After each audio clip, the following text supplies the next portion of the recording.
Hey everyone, David McDonald from Vitality Fitness Calgary. Welcome to another episode of Q&A Thursday. We haven't done Q&A Thursday for a while, as you guys have noticed. We're actually busy getting our second gym open. We just opened our Northwest location here in Calgary, so we're really excited to get our Northwest gym going. Haven't had a lot of time to do video work and Q&A Thursdays, but we're back now. We're back on track. We're going to be doing these every single week. So today's Q&A Thursday is all about low back pain. And one of the questions that came in the other day was, why do I feel exercises in my low back? Is that normal? Should I feel it there? This particular individual was doing a core exercise, so I believe they're doing like a V-sit twist or a V-sit, but they were wondering, why do I feel stuff in my low back? And it's a common thing that we hear, especially with things like squats, deadlifts, push-ups, even when we're doing work on the TRX. Sometimes we get feedback on, why am I getting this in the low back?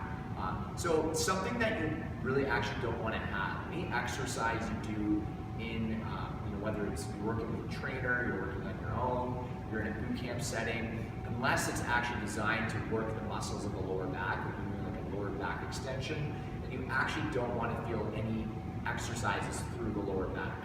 And the reason why that's happening is one of two reasons. One, you may not be engaging your abdominals, okay? So you have a muscle called the transverse abdominal, okay? And it's almost like a weight belt. If you guys ever seen people wear weight belts at the gym, one of the reasons they do that is to support their torso.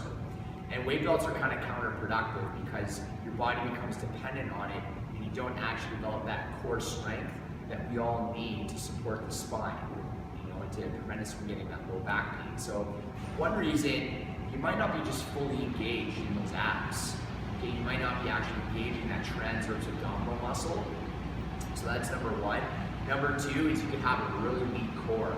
So for those people out there who just don't have a lot of core strength, they don't have the ability to recruit those muscle fibers to really stimulate and fire that muscle, you're going to default to something else. Usually what happens is we default into the hip flexors, or we default into the lower back to support the torso. So really, really important that you're getting those abs firing and you're getting your abs working. The other reason why the hip flexors may take over is sometimes they pull forward. So we're not supporting not only our spine, but if we're not keeping our pelvis in proper alignment, the hip flexors will pull us forward, which is why the hip flexors engage and then the lower back supports the spine.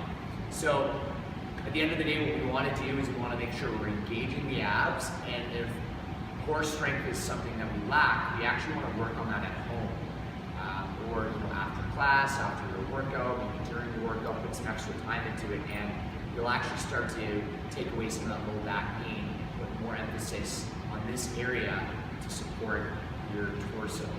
Okay, so some of the really good things you can do at home, you can do plank work. If you guys have subscribed to our YouTube channel, we do have a dead bug.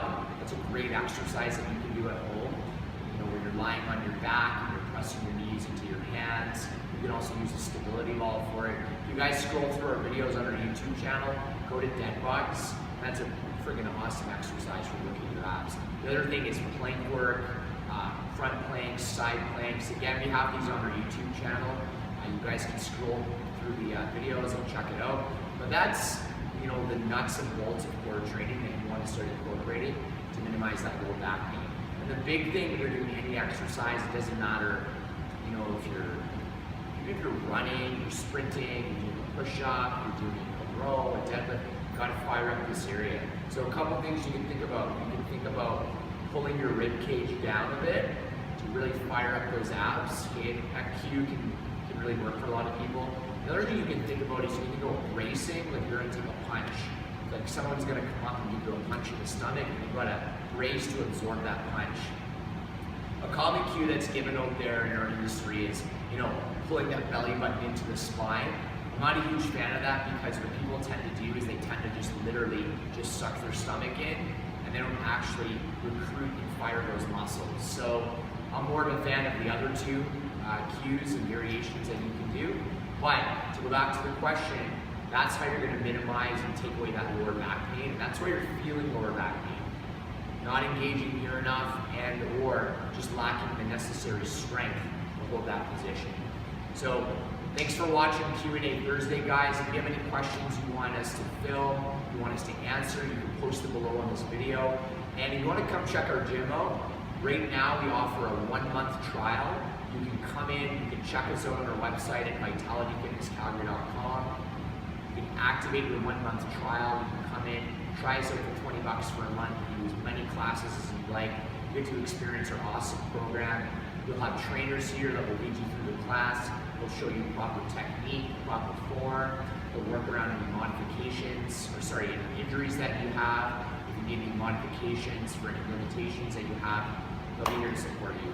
So thanks so much for watching. We'll see you guys soon.